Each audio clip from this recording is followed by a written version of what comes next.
So one of you were going to do the intro? I'm fine. Yeah, once again, everyone, thank you for joining tonight. This is the preseason coaches webinar, just to make sure, as we have many webinars this week and next week, this is for long distance running. So just wanted to make sure.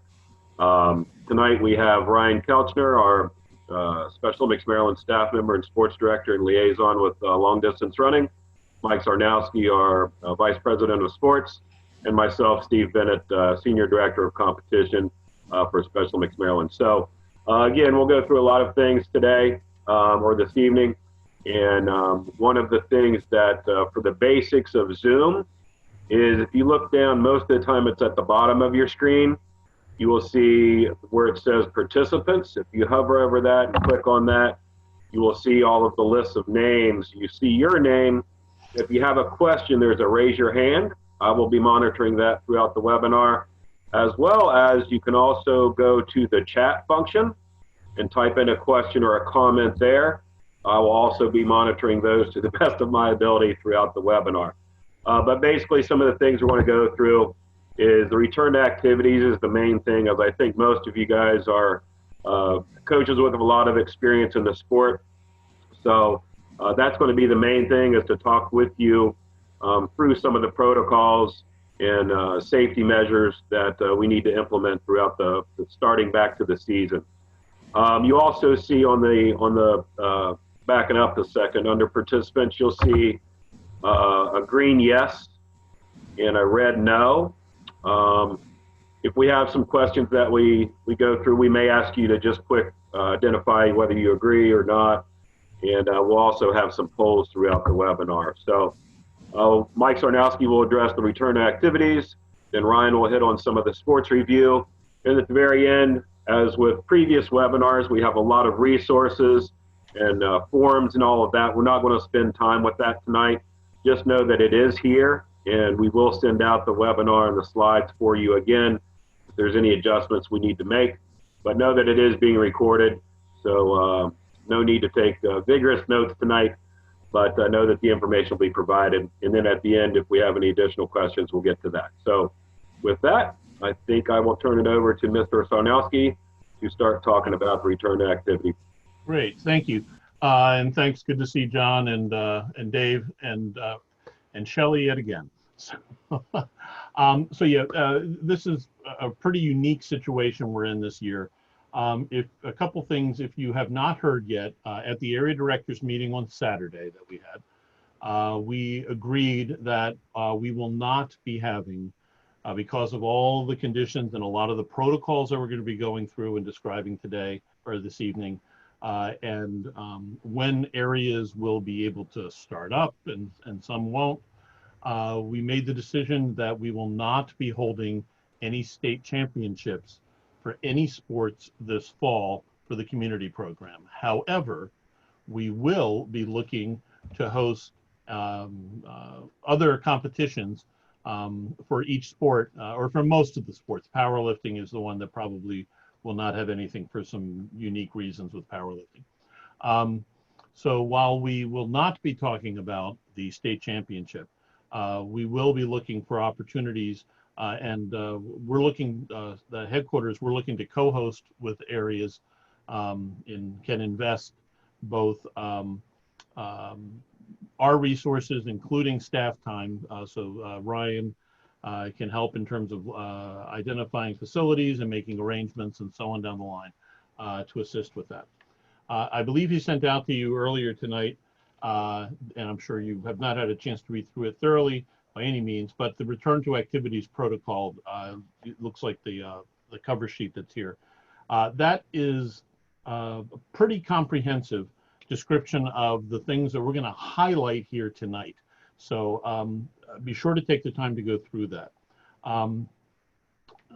Some things that to keep in mind as we're looking at this, and as I'm sharing this different information and highlighting it, be thinking about your own program and how you can make things work within your program within these protocols. We've had some reactions. This is the 4th preseason webinar we've had so far, and we've had some reactions of real almost fear from some coaches. And it is a challenging, definitely a challenging situation that folks are dealing with. I think in many situations, when working with your area director, many programs are going to be able to operate. The key is working with your area director and making the decision that's right for your program, your athletes, and your your volunteers, your athletes, and so on. So as we're going through here, also the protocol. This is not a recommendation. This is not a list of suggestions. It's an absolute requirement during this time. And we'll go through how the different phases are and so on down the line, but this is absolutely required. We've sent out the most recent guide we mentioned there. You see at the bottom of the of this slide the address for our virtual website, and return to play is a section, or return to activities there is a section. The most recent, any updates for the return to activities protocol are going to be posted there, as well as a number of other resources. While we're going through this, keep in mind all the same requirements that have always been in place with athlete medicals, volunteer application certifications, all still apply. When starting your program up, if you're able to do this, and again, in conjunction with your area director, everyone will start in phase 1. And progress from there, basically demonstrate that your program can operate safely, and then it can be considered at the decision of the area director and folks from our office whether it's ready to move on to the next phase. And again, this is an evolving process. Things are changing on a hopefully not too much more, but had been changing quite frequently. But we'll send notice out, and the most recent information, most up-to-date information on that return to play site. We do have a number of webinars that are available for athletes. This is a series of 3. The recording for the first one is up. I don't know that the recording for the second one's up yet. I did not get a chance to check today, but it will be available on the virtual website, return to play. And then there's a third one, and again, each builds on the previous one. There's a third one. I think that's Monday night, the 27th. I think that's a Monday. That your athletes can attend. They're hosted by athletes. Adam Hayes and Justin Hunsinger are coordinating that, along with Jeff Abel, our Vice President of Local Program Development. And there is a review at the beginning of each session, but we strongly encourage athletes and families to attend and get the best information from that. Again, you can read through this. This applies to everything. The protocol applies not just to practices and trainings, but to competitions, to meetings, to fundraising events, whether there are athletes present or not. It applies to everything. Again, it's required. One note, as many of you know, we have a high school interscholastic program in 20 to 21 of the school systems in the state. If they operate, or if they're operating both the schools and their interscholastic sports program this fall, it's still up in the air, but they'll be adhering to the standards and the requirements that the school systems apply. That may be, or those may be different from what what Special Olympics is applying. And it also may potentially be confusing for some of your athletes, because you may have an athlete who is in a interscholastic Special Olympics program and your training program, and the standards may be a little different. Just work with the athletes, and we'll do what we can to assist with that, but don't want folks to be confused in terms of what that the school systems may have something different. And again, I think I've mentioned this, no one is required, no program is required to operate. After reviewing the information and talking with your area director, you all can make a decision as to what is right for your program and your athletes. And no one, if you decide that this is not the right time for you to do something, and some areas have already decided that for many of their sports, you know, that's fine. We want to make sure you're aware of the opportunities and what the requirements are should you wish to move forward. So again, this is a, we have 3 phases of a a 3-phase program with 4 phases. So phase 0 is just when everything has been shut down. So any program that starts up is going to start up in phase 1. And this is just a summary from that guide that you've been given of the highlights in phase 1. Basically, you can have programming going on with groups up to 10 participants. And when we say a participant here and in phase 2, we're talking anyone who's engaged in the program and is at that location. So that includes athletes, it includes unified partners if you have them, your coaches, volunteers, so on down the line. Now, you can have more than one group at a given location as long as the groups stay together. You know, each group stays together with itself, that is, and the groups are physically distant from each other. So if you have 2 different courses that you're utilizing for different distances, you could have your 800, I'm making things up here, but you could have your 800 and 1500 meter runners together at one location, and you could have your 3K and 5K runners at another, and keeping them separate and they're not commingling, that would be appropriate. Also at phase 1, everyone needs to be socially distancing of 6 feet throughout. Also, no direct or indirect contact.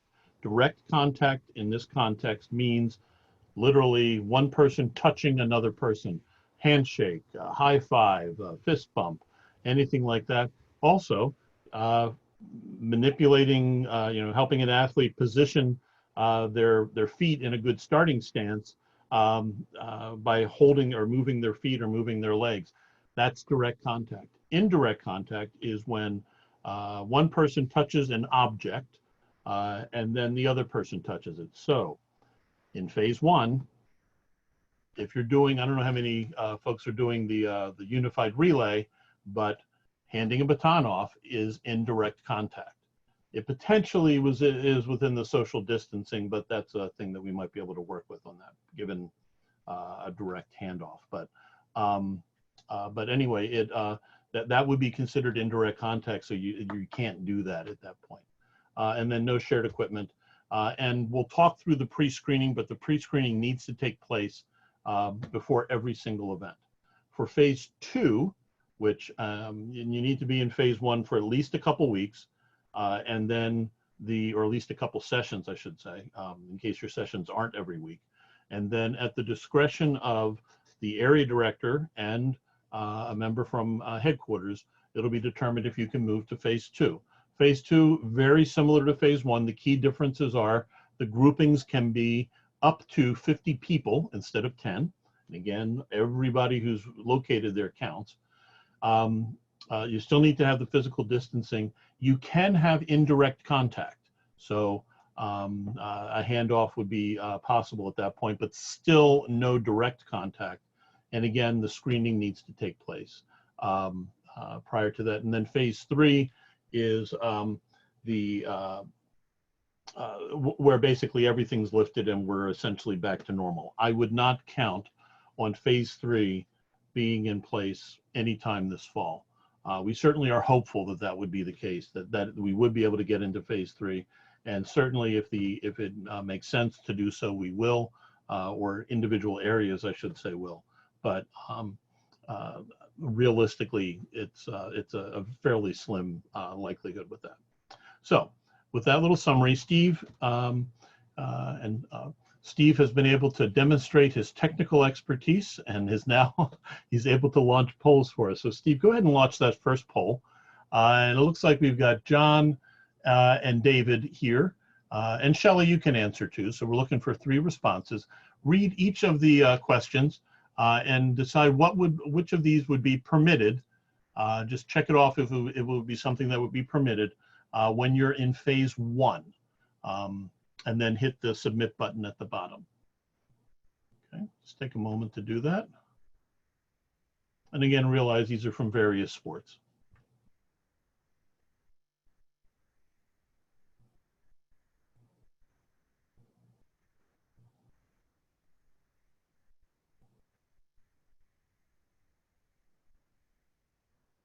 Okay, it looks like we've got 3 responses, Steve. So let's go ahead and close that and show the results. Okay, great. Yep, the first 2 would not be permitted. The first one describes essentially direct contact, not permitted in phase 1. The second one describes indirect contact, again, not permitted in phase 1. Coach demonstrating the technique from 8 feet away, absolutely is perfectly fine. Using the poly spots, that's a great way to give a nice visual marker for your athletes to demonstrate the distance, if you will. The football back and forth, great. No one said that was permissible. That's indirect contact going back and forth when they catch the ball. Kicking the soccer ball to an open goal actually would be permitted. We didn't say anything about retrieving the ball there, but it's an open soccer goal. However, no one gave the last one a thumbs up, and that's good because having, whether it's an assistant coach or an athlete or a unified partner or anybody in as a goalie in phase 1 is going to result in indirect contact, and that would not be permitted. So way to go. Steve, let's go with the second poll for this size, or for this slide.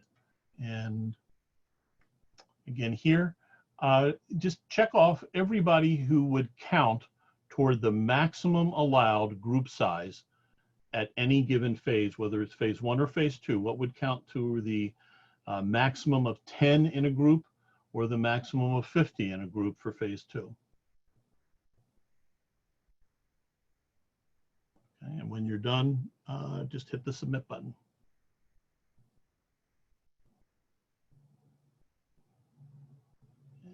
One more.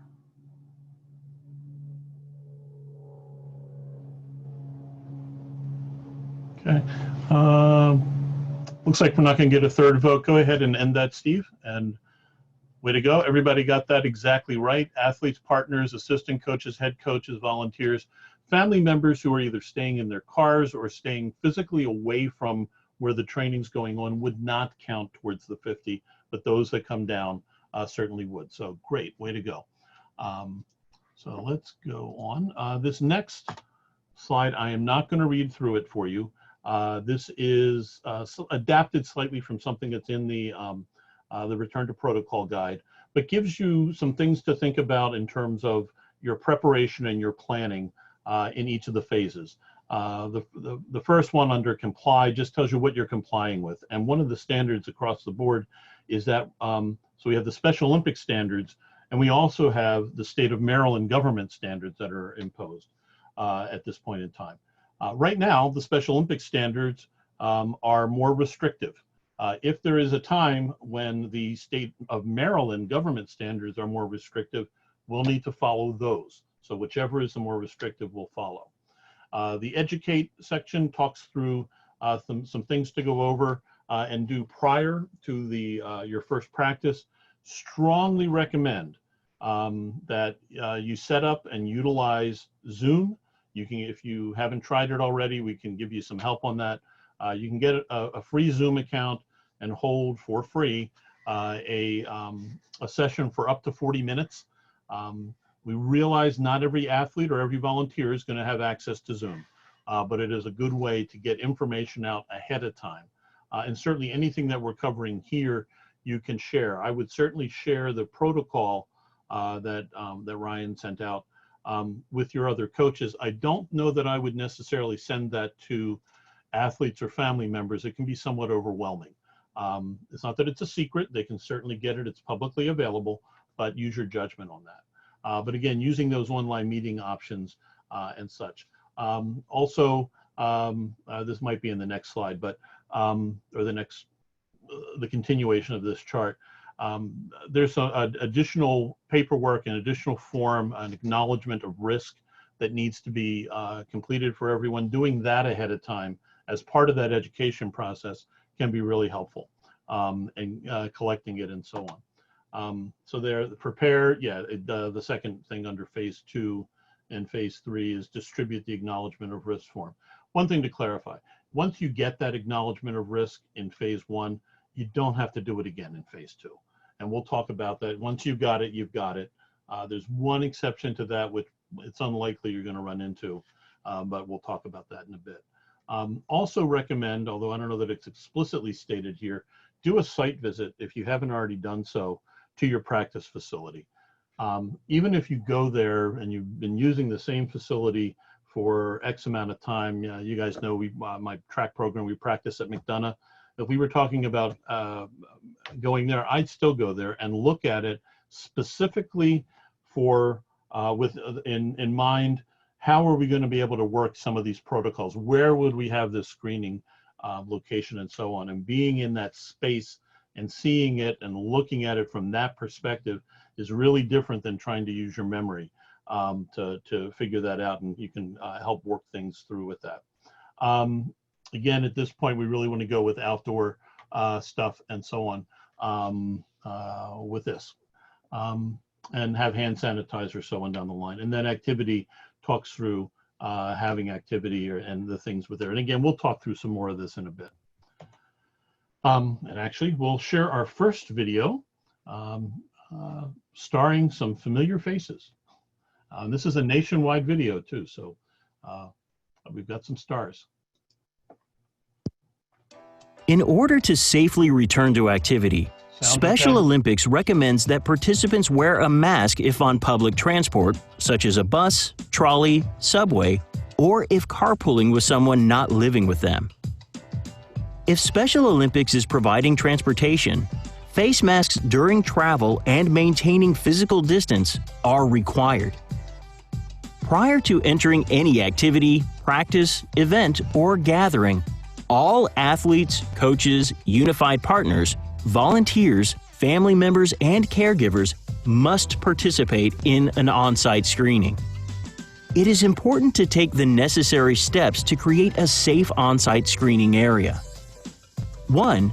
Create a single point of entry. One entryway that allows participants to enter one at a time.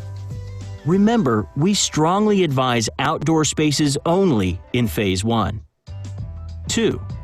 Use chalk, tape, cones, or other markers to indicate what 6 feet or 2 meters looks like for physical distancing. 3. Make sure you have all the necessary supplies for a proper screening, which include temporal thermometer, pens, masks, gloves, disinfectant wipes or spray, hand sanitizer, COVID-19 participant code of conduct and risk assessment form. Whoops, sorry. Answer John's Volunteers will fill out a monitoring form for each participant that passes through screening. The form includes the participant's name, contact info, temperature, answers to screening questions, and the outcome of the screening. For instance, can they participate, or have they been isolated and sent home? Next, you will ask each participant the following required screening questions. We recommend using visual aids when asking the questions. 1. In the last 14 days, have you had contact with someone who has been sick with COVID-19? 2. Have you had a fever in the last week? Temperature of 100.4 degrees Fahrenheit, 37.8 degrees Celsius, or higher. 3. Do you have a cough and/or difficulty breathing? 4. Do you have any other signs or new symptoms of COVID-19? Fatigue, muscle or body aches, headache, new loss of taste or smell, sore throat, congestion or runny nose, nausea or vomiting, or diarrhea. In the past 14 days, have you had contact with someone who has been sick with COVID? Yes. Yes, you have? Okay, so I'm gonna actually have you step down here. If a participant answers yes to any questions, they must be isolated from the group, sent home, and instructed to contact their healthcare provider. Participants who are found to have COVID-19 symptoms must wait 7 days after symptoms resolve to return to activity, or must provide written proof of physician clearance to Special Olympics to return to activities. Participants who test positive or have COVID-19 must provide written medical clearance before returning to sport and fitness activities. After answering the screening questions, you will conduct on-site measurement of participants' temperatures using a thermometer, preferably a non-touch thermal scanning one if possible. If a thermometer is not available, you must ask participants to self-monitor and provide results of that monitoring. If there are any concerns about fever, temperature of 100.4 degrees Fahrenheit, 37.8 degrees Celsius or higher, the participant should not be allowed to remain on site. If high, you may retest the participant after 5 minutes to ensure temperature is accurate. Record all names, results, and contact information using the template provided, and keep in case needed for contact tracing or reporting. For more information on Special Olympics Return to Activity protocol and safety guidelines, visit resources.specialolympics.org or consult your local program. Okay, thank you. And John, hopefully that came up and you could see it on your screen. If not, all the videos that we're using here are available on that or a link to them at least, are available in that SOMD Return to Play site that is noted several times here in the slides and will be in stuff that Ryan will send out. Also, just so that you know, Steve lost power, so he's not abandoning everybody. He is unable to be with us for the at least for now. So again, the 4 questions are there. Not going to read through them. The one clarification I did want to point out that we were able to get, whether we're talking about a cough or difficulty breathing or some of these symptoms here, if it is known for certain that they are because or due to a chronic condition, such as allergies, asthma, arthritis. I have a chronic sinus condition. My head is always congested. That does not count against them in terms of their participation. It would need to be, for anyone who has those chronic symptoms or those situations, it would need to be something that's new with that. And John, you say it never came up. Are you able to see the slides while we're talking? No? Okay. Ryan, I don't know if there's anything, I don't know what to tell you with that. Unfortunately, when I try to do it, it shuts other stuff down. So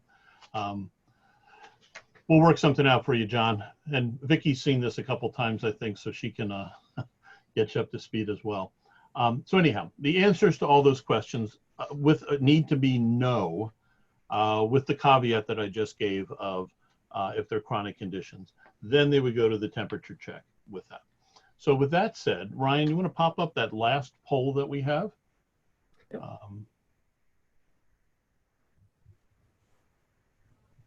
All right, poll number 3 is launched now. You should see it on your screen. Okay, so just read each of those questions that's there. And any of them that are true, please just check the box and then hit submit at the end.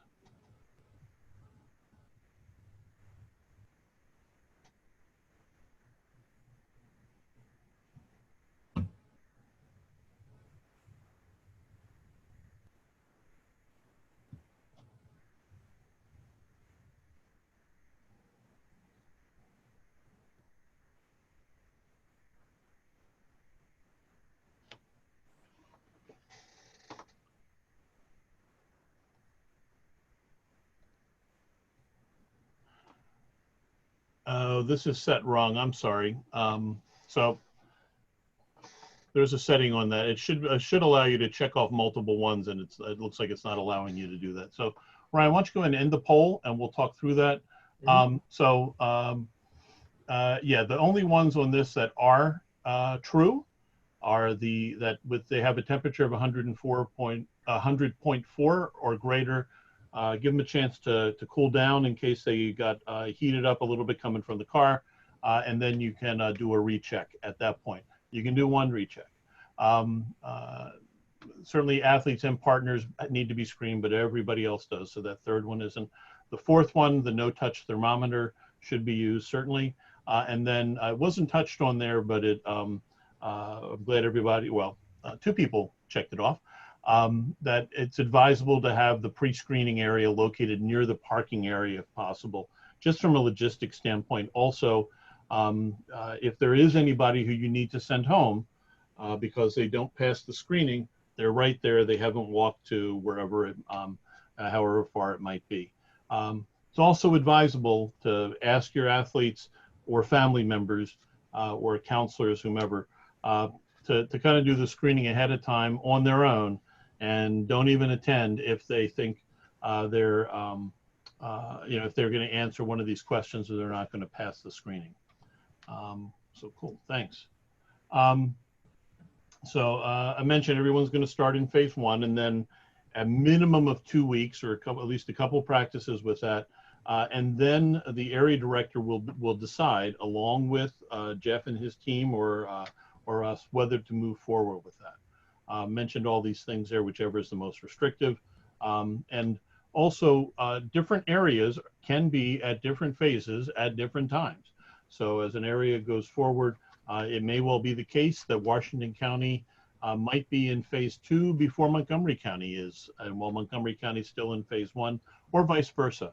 It's just to be expected, and just a matter of how things are progressing and what's able to be done. If there's a failed screening on site, of course, it went through in the video about the individual, the athlete, to go home. They need to be have to wait 7 days after being symptom-free for 7 days. So basically 14 days overall.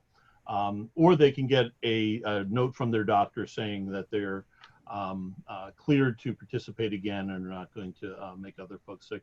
And welcome back, Steve. And then, yeah, if they test positive, they can provide that, that clearance. See, acknowledgement of risk. I mentioned this before. There's an acknowledgement of risk form. It's a 3-page. It's within the protocol that packet that Ryan sent out. But it's there's also a standalone version that has the cover sheet that talks about high-risk populations and situations and things that they should consider. Then there's a list of things that they're agreeing to, and then a third page that they sign off. This is not a waiver. It's in essence an acknowledgement that they understand the risks and are want to participate given that. Everyone, every participant, every athlete, every volunteer, every unified partner, every coach, etc., every family member who's staying and working with you in a volunteer capacity needs to complete one of these forms. They need to get sent in. We have a meeting next week with GMS folks, and we'll be sending out this week the protocol for, or the process for submitting them. In essence, they follow the same process of submitting a medical form that you might receive at your program or a volunteer application. And this is all getting added into GMS, into our database, and we're editing reports that'll be ready for the meeting with GMS folks next week, so that can be pulled out. By and large, these are not expected to expire. There's no plan to have them expiring. I don't know if something could happen 3 years from now from SOI, but there's no plan for that, other than if they are a minor. If they're a minor, they need to renew the acknowledgement of risk on their 18th birthday, because it's essentially their parent or guardian who's acknowledging the risk, not the athlete or the individual volunteer or whatever. So when they turn 18, they become an adult, they need to do that on their own. This is these are the 2 pages. It doesn't have the main cover sheet here, but the other 2 pages of the acknowledgement of risk. You can have, when you scan it or send it in, you can send them both in if you want. What we really need is this second page, properly signed and dated, with the full name printed out and so on. This here lists all the things that they're agreeing to. It includes agreeing to follow the requirements of social distancing and no direct contact or indirect contact, so on down the line. And bottom line is, if an athlete or a volunteer for that matter, or a family member, can't follow that and can't adhere to it, then they wouldn't be able to participate. And they're acknowledging that ahead of time, that they may be sent away from the program while we are in this kind of situation here. With the video that was shot, there was one athlete, I won't mention who it was, but Jeff was mentioning, I'm sure you all recognize Jeff with his Maryland face mask on. Jeff said he was having a whole lot of difficulty and getting very upset because he couldn't fist bump or shake hands or anything like that, and that was problematic. So need to kind of focus in on that. The standalone version, in addition to being sent out to you, is also available on the coach resource page. I'm sure you've all gone there. It's right at the very top. There's a section that has that in there. Sorry. There we go. The first page of it talks about high risk of that handout. And again, this is all in that guide that you already have. High risk individuals and such. Those who are considered at high risk, it's higher risk for having complications from if they get or come down with COVID-19, or folks by age and other chronic conditions and such. Special Olympics Maryland is not telling athletes or individuals, coaches as well, volunteers, that they can't participate if they're in a high risk group or considered high risk, rather that they should consider whether they should participate or not in that category and make the decision for themselves. And so, and having them sign that acknowledgement of risk takes care of that. So again, no one is forcing anyone to participate who does not want to, but we do want to be sure that they're aware of any of the complications or challenges or risks that are associated with it. It was mentioned there in the video about a practice log. There is, I'm not sure whether Ryan sent that out yet, but it'll go out to you afterwards. And it is also available on the coach resource page for download. You need to fill out a new one for every one of your practices and hold on to them. You can pre-populate them with the individual's name, what type of participant they are, their contact information. And once you've actually received their acknowledgement form, you can pre-populate it with that. So you're only filling in on site when they're doing the screening, whether they passed the screening and whether or not they had any symptoms associated with that. And then again, I'm sorry, as you complete the practice, I misspoke a moment ago, get that to your area leader and they'll send it up to us and we'll keep track of that. And again, it's available at the coach resource page. Another thing that we've done, and this applies only to medicals that either did or would expire between March 15th of 2020 and September 29th of 2020, because of reported difficulties in getting a doctor's appointment, et cetera, or getting access to healthcare to have their medical renewed or filled out. We have extended all of those medicals in that window to now all be valid through September 30th. We got special dispensation from SOI. This is a one-time deal. This is not something we're going to repeat. They've already been updated in the computer system and will be reflected in any reports with that new extension or that new expiration date. Does not apply to any medicals that expired prior to that time.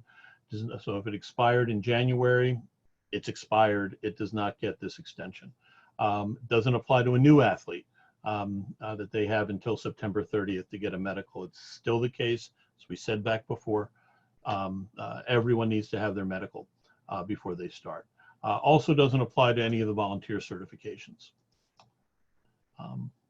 Cool. So let's watch another video here on preparing your venue. Preparing the venue to safely welcome Special Olympics participants is vital for return to activity for phases 1 and 2. Arrive early to prepare the space. Start by ensuring the venue is disinfected or sanitized, especially the bathrooms and other high-touch areas. Wear disposable gloves for all tasks in the cleaning process, including the handling of trash.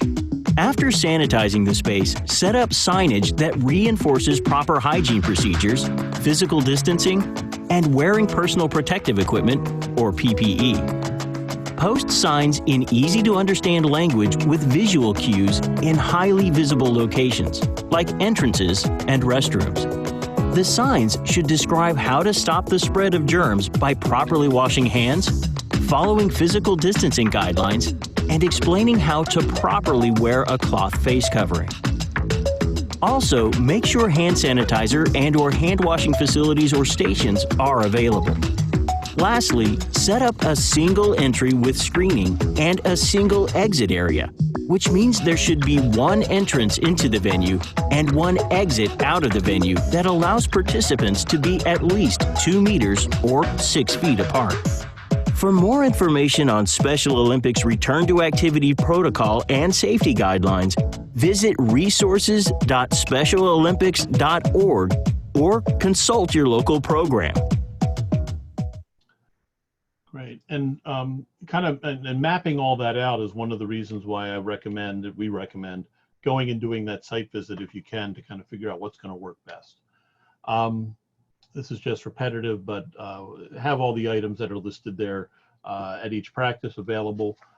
Headquarters is providing each area two no-touch thermometers and gloves, and we have available procured additional masks, hand sanitizer, disinfectant, so on down the line, and are available for areas to procure that way.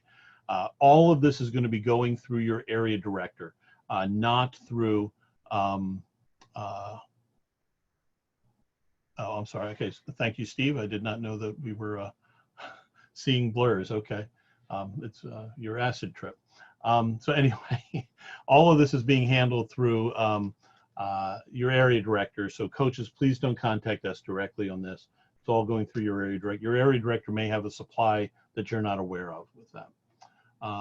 And also, even though it says here that you should have masks on site, the standard would be that every athlete, every volunteer, every coach, et cetera, brings their own mask or face covering. The masks to have on site are in case there's some issue, either the athlete or the individual forgot it, or somehow it gets soiled, or whatever, and such. But it is not the intention to be providing masks at each of your practices for your participants. In terms of face coverings and masks and who needs to wear them when, for athletes and unified teammates, basically anybody who is competing or training, they need to wear their mask or face covering up until the time that they actually start exercising, start doing practice. So when they're arriving, they're going through the screening process. They should have them on. When it comes time to do your stretches and your warm-ups, they can take them off at that point and leave them off until they come to a point where they're not going to be exercising for an extended period. In most cases, that's probably going to be the end of your practice time. When they take them off, please don't go around, as convenient as it might seem, please don't go around and collect everybody's mask. You've just had indirect contact with everything, and it will contaminate stuff across the board. But if your athletes have a pack or something like that, or bag that they have their stuff in with their own water bottle and such, they can put it in there if they want. Same thing goes with the unified teammates. For coaches and other sport volunteers, generally speaking, they need to have their mask on throughout the practice, except when they themselves are also participating in physical activity. So if you as a coach, using distance running as an example, if you as a coach are running with your team, no, you don't need to have your mask on. Everybody needs to do the social distancing thing, but you don't have to have your mask on at that point. But when you're not doing that, you should have that on as we go through until we get into phase 3. And the non-sport volunteers, the ones that are helping with the screening and so on down the line, they should have them on, their masks on throughout.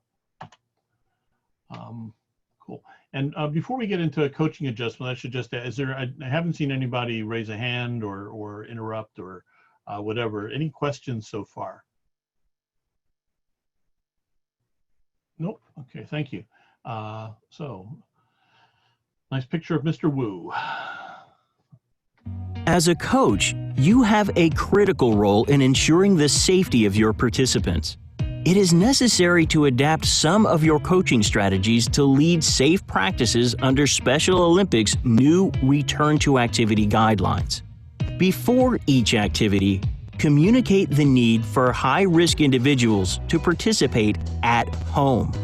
And have all participants complete the COVID-19 Participant Code of Conduct and Risk Assessment forms. Forms may be tracked in GMS if the program would like.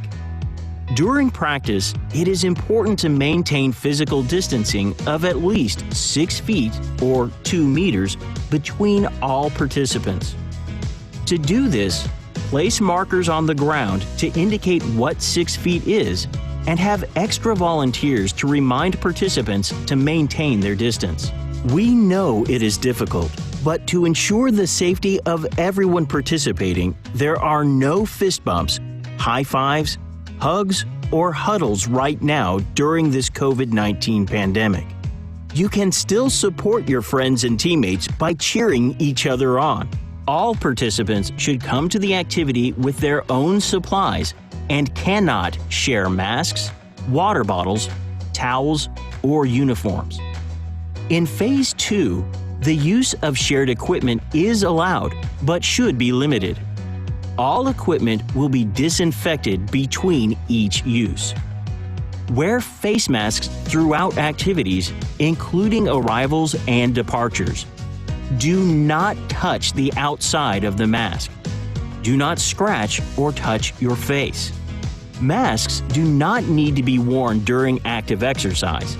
However, if sneezing, coughing, or yawning without a face mask on, participants should cover their faces with a tissue or elbow, not their hands, and throw away any tissues and wash their hands immediately. Throughout the activity, use verbal and visual signs to remind participants about hygiene, standard infection prevention, physical distancing, and use of personal protective equipment, or PPE. For more information on Special Olympics Return to Activity protocol and safety guidelines, visit resources.specialolympics.org or consult your local program. And that's the last of our videos. As a reminder, all of the videos, as well as some additional ones, are available, the link to them through our SOMD Return to Play website, as is noted there. It mentions about the 3 athlete interactive webinars we talked about before. SOI is working with the national governing bodies, trying to get some additional sports-specific resources related to this. Response and what's available right now is kind of varied a bit depending upon the sport, but it is we are looking at those opportunities. So did want to spend just a little bit of time now. So we talked through this and such, but how is this going to affect your program and you know, what things would you potentially need to change or adjust in order to be successful? So I mean, what I would like to look at is not just, so what are the problems, and that's easy, not easy, but that's a quick thing to go to, but what are some solutions as well? So with that in mind, looking at it from the challenge of social distancing, where everyone needs to stay 6 feet apart. In distance running, what are some things that might be a challenge? Let's start with on that end. What are the challenges, and then we can kind of talk through maybe what some solutions might be. So you can either raise your hand or type into the chat what some challenges might be related to having to have everybody stay 6 feet apart from each other. We want to open it up for Sure. discussion, since we only have John and David and Shelley as well. Yeah, that's great. Yep. So if you guys want to have some ideas or some questions, go ahead and unmute yourself and you can share with us verbally. Hey, it's David. Hi, everybody. Hi, David. Hey, John. So I guess one of the things I'm concerned about is that, you know, like those videos look really cool, you know, as far as practicing soccer and that sort of thing. But with running, in one way, you're, you know, you could stay separated, but if people kind of are coming back or passing each other, it'll be tough to keep people very apart. And at the same time, where we run out in the woods, be able to kind of keep an eye on everybody. Like we have some runners who would be fine if you say, okay, go out. I'm never, you know, send them on their own, but if you go out and we get to this point, turn back. But others where we kind of need to, you know, have visual on them most of the time. But I think mostly it would be like sort of keeping people separated enough. And I think with running really, you know, like with Runner's World and stuff, they talk about if you're running without a mask to be like 15 feet apart or something like that. So So in some cases, in some ways, it's sort of baked in, but still, there's going to be some challenges there. Yeah, exactly. Okay. Other thoughts in terms of challenges? John, anything come to mind? Well, I think probably the thing that has me wondering how it's going to work is when you're starting the event, because you're all pretty much bunched together. I mean, it's not a thing that's chip time, although stand 6 feet apart isn't really, you're talking a matter of seconds, covering 6 feet within a few seconds. So I think we can be pretty liberal on the time constraints, just give a general start time. The other thing is just usually, I think Dave was kind of alluding to it, courses often have choke points on them. So we're going to just have to make sure we remind individuals to stay separate. At this point, I only have 6 athletes coming out. I've got a bunch of, well, maybes, but definitely I have 6 coming out. So it's not going to be a real problem in having too many individuals on the course. One of the individuals likes to hold hands when he's running. So obviously that's going to be, although he's getting a little older now, so I'm not sure he's still going to want to do that. But so one thing to keep in mind with that, and I did not mention this, and so if it's the social distancing can be flexible if the 2 individuals reside together. So if it is a father and a son, they're living together anyway. So I'm not sure who they're with that. That came up with golf and golf carts and such as well. That if they're paired, the athlete and the partner are in the same family and they live together, that the social distancing is there. So not sure if that would apply to your situation. No, Lee doesn't want to hold my hand. I can't blame him. but John, Mike, what you just mentioned is something that I thought about. Like what you're talking about. If you feel like certain people need a buddy runner, if it's their dad or their mom, then that sort of takes care of it. And you just keep that couplet. And again, with running, it really needs something like 12 to 15 feet if you're not wearing masks away because of all the huffing and puffing that people are doing. Right. If we're running on the same course, obviously. And for some of you vision it like in cycling, they sometimes have those individual time trials where everybody goes out a minute apart. I don't even think you would do it quite that much, but it's like go, or the long distance skiing thing races or something like that. I don't even talk about racing. I mean, even just going out for a group run. I think one of the other challenges for us is, I know obviously things are going to be very different, but a typical practice in person for us, we start out with some group like warm-ups and stretching and stuff, and just thinking about it has to be something where you just have to make the circle very big, as it were, to hold the people kind of thing. So that'll be one of the challenges as well. Yeah, I think one of the other things there, David, is depending on the size of your program, with that 10 people, if you have, 7 or 8 athletes and partners, and you have 2 or 3 coaches, you can have 2 separate groups with a larger distance between them. And I think if Mike hasn't already hit on this when I left the thing due to my power outage, that's something to consider too. One of the other, I'm not a runner. Some of you who know me may have assumed that, but when you talk about visual and on the courses in the woods, typically do you have like groups run together and you have a leader and then somebody in the back who's making sure that no one gets left behind kind of thing, or how do you typically do that? Yeah, pretty much what you described. I mean, if we're out in the woods, kind of like we'll have a group that, you'll know just knowing the runners who's going to kind of be like one pack. And even if they spread out a little bit like an accordion, that's going to be out front. And then there may be another group in the middle, like you're describing. And, probably a typical year, when things are normal in the world, there'll always be a couple volunteers with each of those. And if I happen to be the one who's able to keep up with it in front, I might like shuttle, make sure I'm near the front guy, and then drop back a little bit to the back guy of the front group, let's say like the number 3 guy, just for example.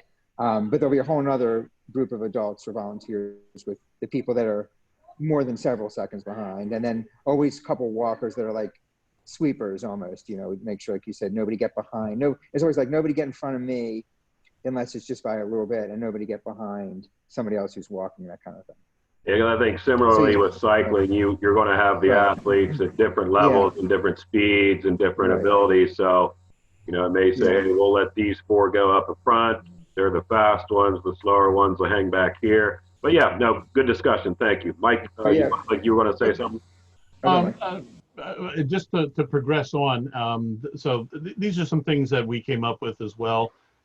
We know from cycling as well. We had our cycling webinar last week, and reportedly trails and parks are getting very busy. I have to assume it's the same for with folks if they're running, if you're using that there. So you may need to either change the practice location or find a new opportunity. But I think we touched on that. What I did want to look at though is similar question.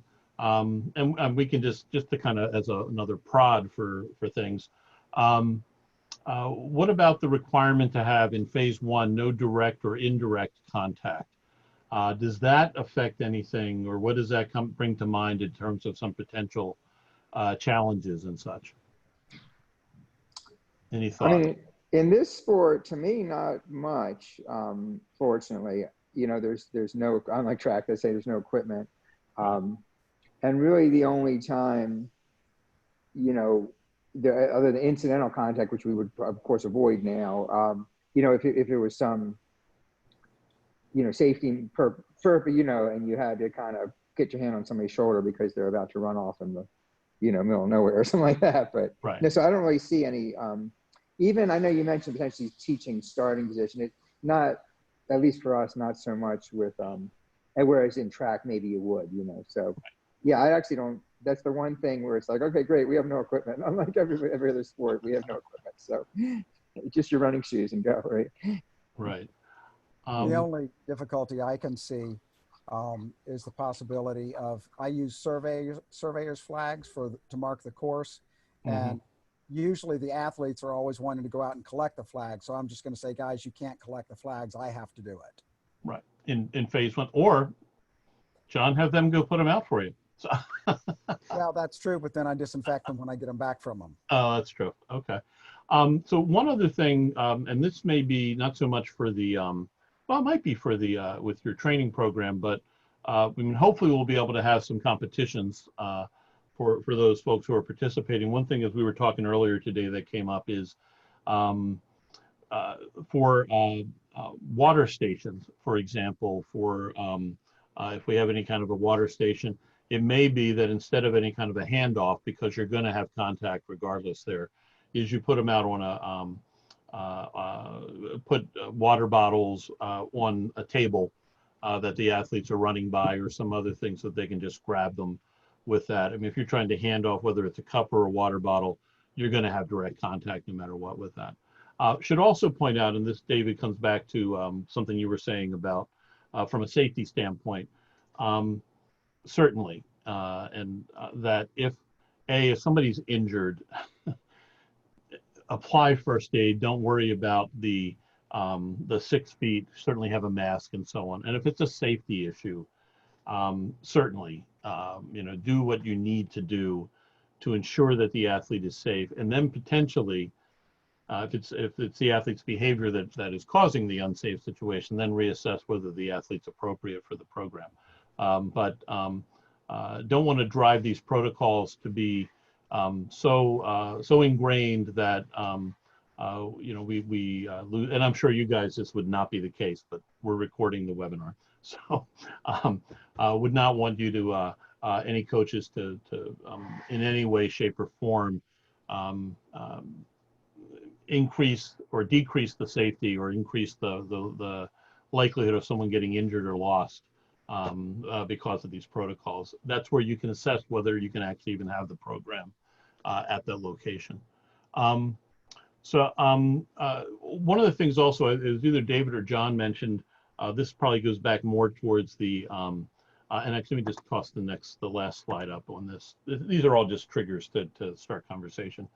But with passing, not the baton at the moment, but passing, for most of the courses that you have, is it feasible for an athlete to go 6 feet to the side, or is that just not realistic? I'm thinking, John, I saw if you use I forget the name of the facility, but when I came out last year, There seem to be for most of those that there's ample room for passing, but I don't know that that's the standard for where most folks are doing things. Well, if it's just a single track that you're running on, then that would be a problem. But in most cases, you can find a wide spot to get around somebody. One concern that just popped into my head is transporting athletes. If you have an athlete that the coach does the transporting of, is that going to be allowed? And the athlete does not reside with the coach. That is correct. There's a young lady that you're probably very familiar with from our county that we transport everywhere. Right. How big's your car? I could drive the pickup and she could ride in the back. Yeah. That question has not come up yet. But with this, if they're not residing together, yeah, I mean, I guess if there's like 3 rows of seats, they could be separate. I mean, it may not be possible. Okay. And well, I realize that's a challenge. Yeah. Even if everyone is masked? Yeah, I mean, my understanding would be that no, it would not be possible. Oddly, though, she could take, well, I don't know that she could, but if she was in a place where Uber was available, she could take an Uber. I think it has to do more with the person from Special Olympics providing this. Let me ask Jeff if he has any further clarification, and we can get back to you, but I would, at the moment at least, base it on, if you can't have the 6 feet, then it may not be feasible to do that, and as difficult as that may be. Okay, well, I'm glad I thought of it. I don't like the answer, but I understand completely. Or you can have her stay at your place. Come on, John, you need to be creative in finding solutions to the problems. Well, there is room in the chicken coop. Yeah, she'd wind up there anyway, I think. Love her to death, but yes. So, okay, any other thoughts that come to mind? I don't want to spend much more time. The big thing is that I want you to walk away with, and I appreciate your patience as us going through this, is an understanding of what the protocols are and what the challenges may be, but also be thinking creatively in advance of your program of how you can deal with that. Talk with your other coaches too, in your program and outside of your program, about things and what might work in certain situations. So unless there's any other questions or any other concerns that come to mind, I'll hand it off to Ryan. But any other things that come to mind? David, are you waving your hand, or are you just adjusting your camera? Okay. Okay. So Ryan, do you want to share yours, or you want me to just click through? It doesn't matter. I'll share mine, Mike. Okay, let me stop my sharing. You're good to go.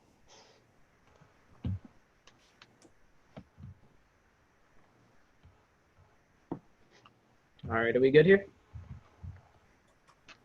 Alrighty. Hello, everyone. Thanks for joining tonight. My second go around with LDR, so I recognize each of you. So looking forward to working with you again, even in a little bit of a different context this year. As a reminder, even in the times that we're in with COVID-19, no athlete or volunteer can participate in an SOMB program without a valid and current medical or volunteer application.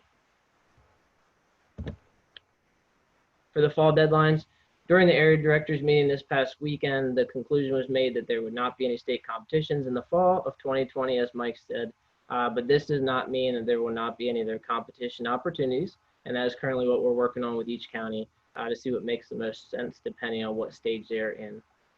Even with the change from our traditional schedule, all participants must be registered and have up-to-date forms to participate before any competition. You can see here that on October 1st, all athlete medicals are due. All coaches, partners, volunteers need to have updated protective behaviors along with a completed volunteer application. and all coaches along with sport volunteers need to have their concussion certification in. So again, that day is October 1st. I'll try to send out a reminder email as I usually do, and those need to be valid through October 31st. So as you can see the note at the bottom, just be aware those dates are just for the fall sports. Golf and bowling do have different dates there, but they are listed for you.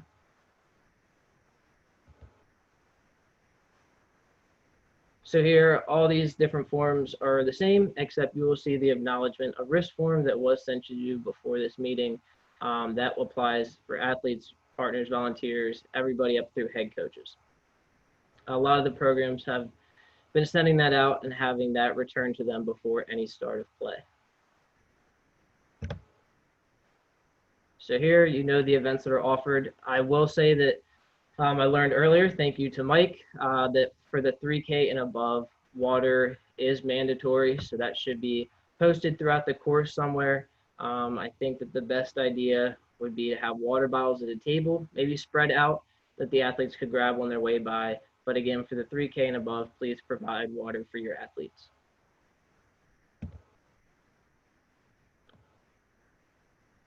For competitions,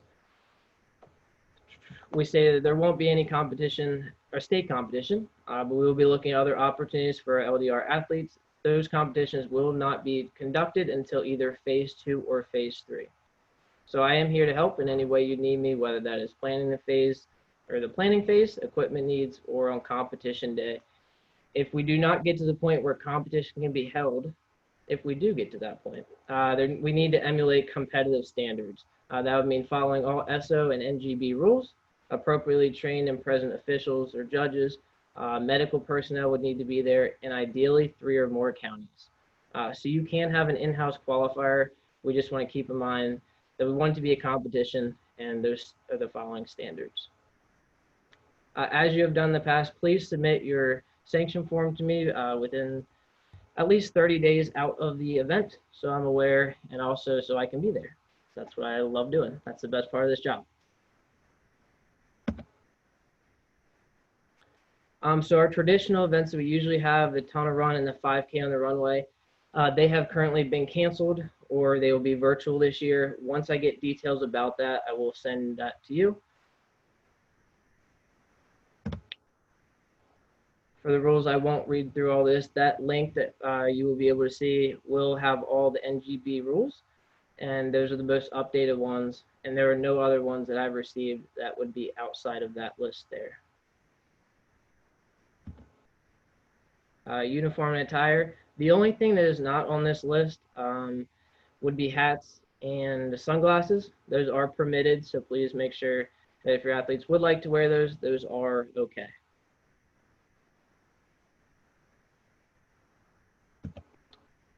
Starts on the course. Mike talked about this a little bit earlier, and John mentioned the issue with that. So with the mass starts, please still follow the protocol and the social distancing there. They will be mass starts for all divisions of a given distance. The course is open in advance, as always, so please take a look at it just so you can pass on to your athletes what's going on, give them any pointers there that may help them. For spectators, they may be provided at various points along the course, but not on the course. Just like with track, you are not allowed to have any spectators run alongside those athletes. They will be disqualified if that does happen. During training and qualifying events, the same no assistance rule must also be applied to avoid confusion with any other athlete during the qualifying event. So for the 1K unified run and walk relays, the pairs must finish within 5 seconds of each other. Again, we might have to figure out that if those athletes are needing to separate to be socially distancing during those times, that may be able to change a little bit, but at this time, within 5 seconds for each other. Combined times of both runners is the same for the team. Pulling, carrying, or any other action deemed unsafe will cause a DQ. And the baton, which will be used in the relay races, along with the 30-meter exchange zone. Before we get to questions here, I do just want to let you know, as you saw on the slide deck, a lot of the other resources that you as veteran coaches are aware of are all located at the end of this slide deck for your reference. I will jump back to the questions area.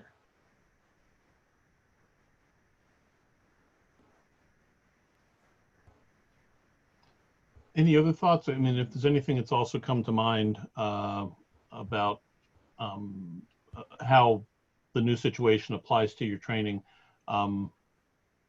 this is also a fine time for that. And by the way, I texted Jeff, have not heard back from him yet to see if he can confirm. He'll probably say to have her move in with you, but that's beside the point.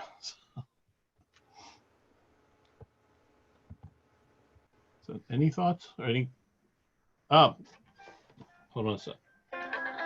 You guys talk amongst yourselves.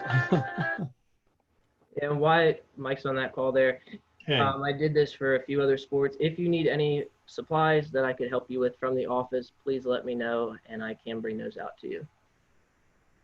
Yeah, while Mike's talking to Jeff, I'm assuming I went back because of your question, John, and looked at that video where it talks about traveling to and from practices. And it talks about you can use public transport while wearing a mask.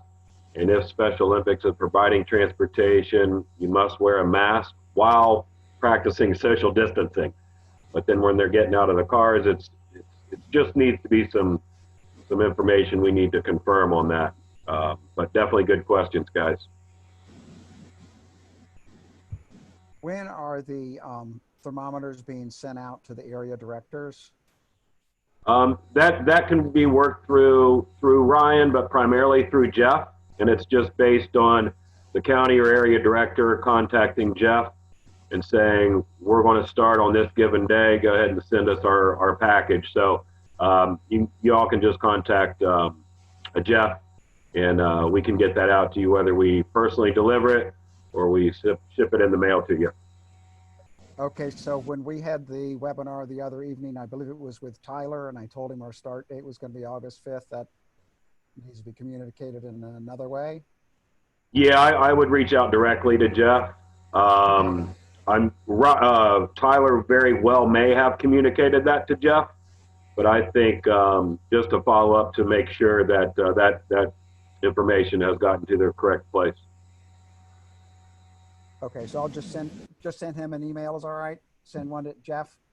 Yeah, if you want to send it to Jeff and copy Ryan on it, just keeping him in a loop, that'd be great.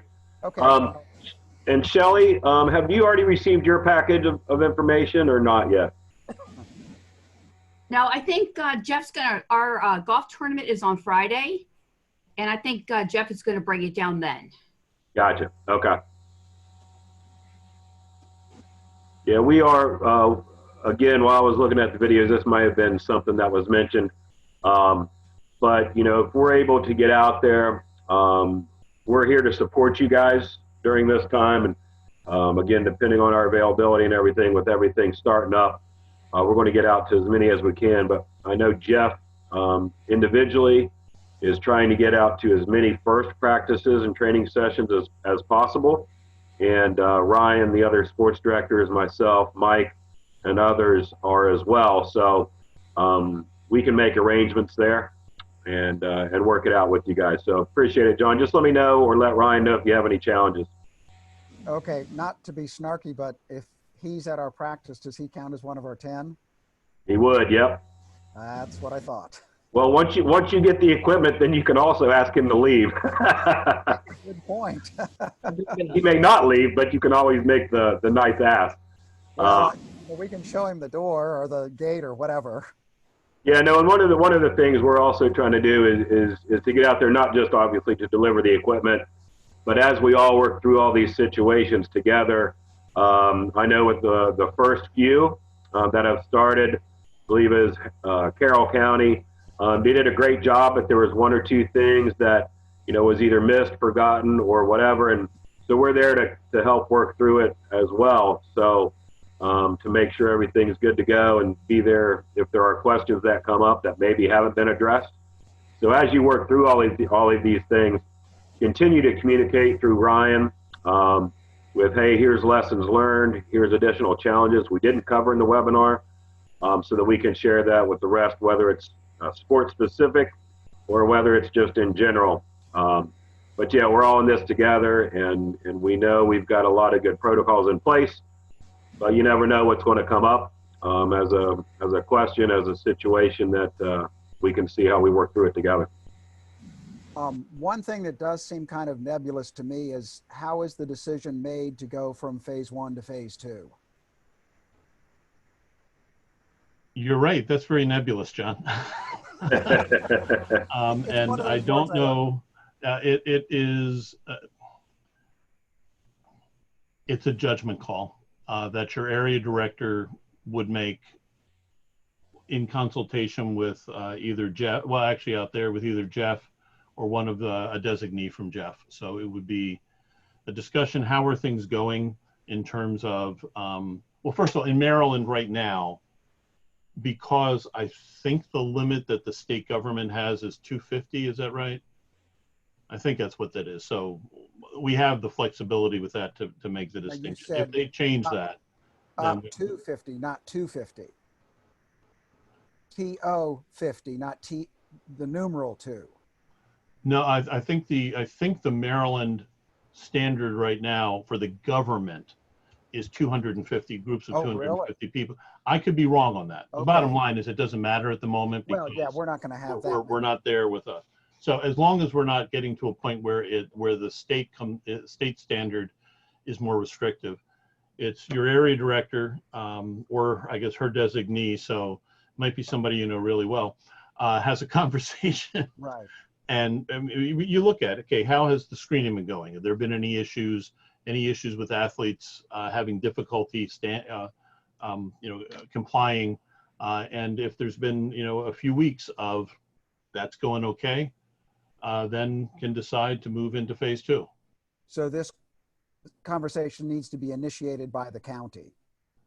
I think so, but I think we'll also be checking in, just not Big Brother checking in, but checking in to see how things are going and see. One thing I can tell you is we would not be pushing you from phase 1 to phase 2.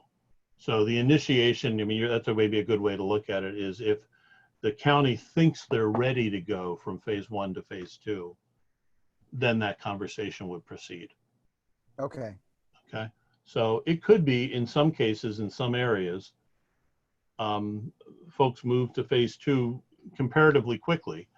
It could also be in other situations. I'm thinking, heck, I mean, Baltimore County's not doing soccer this year, but when I was coaching soccer, depending upon the athletes there, we might never get out of phase 1, quite frankly. I mean, it just, depending upon the group, they're going to be having difficulty with that. So, so it's real. That's why I say it's a judgment call, and you're right, it's nebulous. I did talk to Jeff. Well, you and I can connect later, and I'll fill you in on. Okay. All right. Now, I was kind of selective in who I invited to practice. I'm hoping that was okay. Absolutely. Okay. Yeah.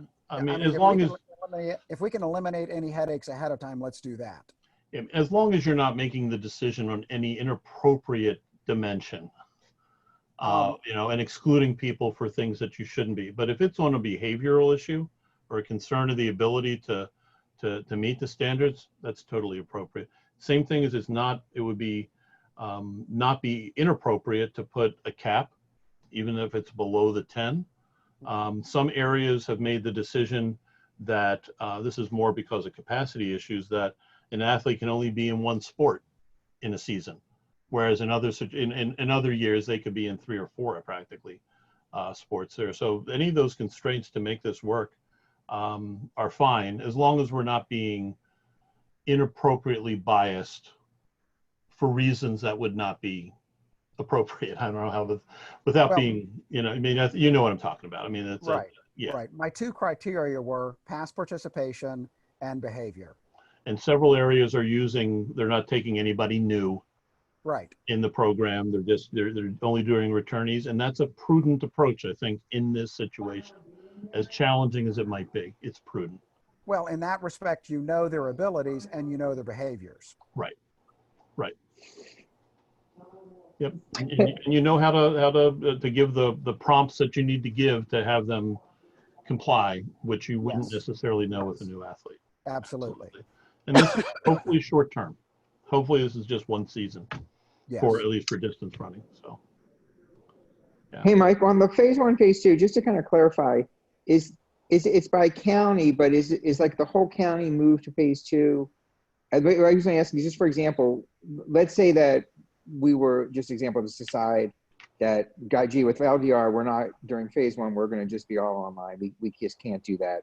Sure. Like, it just doesn't make sense for LDR because you only need 5 volunteers. You're only going to have 5 kids or something like that, or athletes. but I don't know, golf is doing it. If then the county, things get better, county goes to phase 2, can then LDR jump to phase 2 or? Yeah, my understanding is the answer to that is yes within that. Yeah, case. okay. I don't know that I would do that. I would not advise that, only because unless you have the same people doing the screening and you haven't dealt with the athletes yet, Right. I would want to, you may be setting yourself up for a problem if Okay. you made that leap too quickly with that. But that said, the standard, as I understand it, also is, that a county doesn't have to have, if they're already at phase 2, everybody doesn't have to go back to phase 1 or whatever. That it's permissible, but I wouldn't recommend it if you haven't gone for that. Gone through that process. Again, you're asking for No, trouble. that's the same, yeah. Okay, you guys, if you have a good idea, have like a trial run of sorts Exactly. at the smaller numbers. Gotcha. Okay. Right. All right. Thanks. And as always, David, just you're in Montgomery County. You can always, if I'm correct, just check with Shelley, and she can give you guidance and direction on all that and keep you up to speed. Yeah. This is all in the context of the decision with the area director and so on. Of course. Yeah. Totally. Yeah, and the area director also may say, because he or she has observed something that just isn't working, they may say, no, you guys got to move back. In that case, from safety standpoint. Right. Sure. I mean, the last thing we want while encouraging activity and so on down the line is someone to get sick that doesn't need to get sick. So, okay. Any other?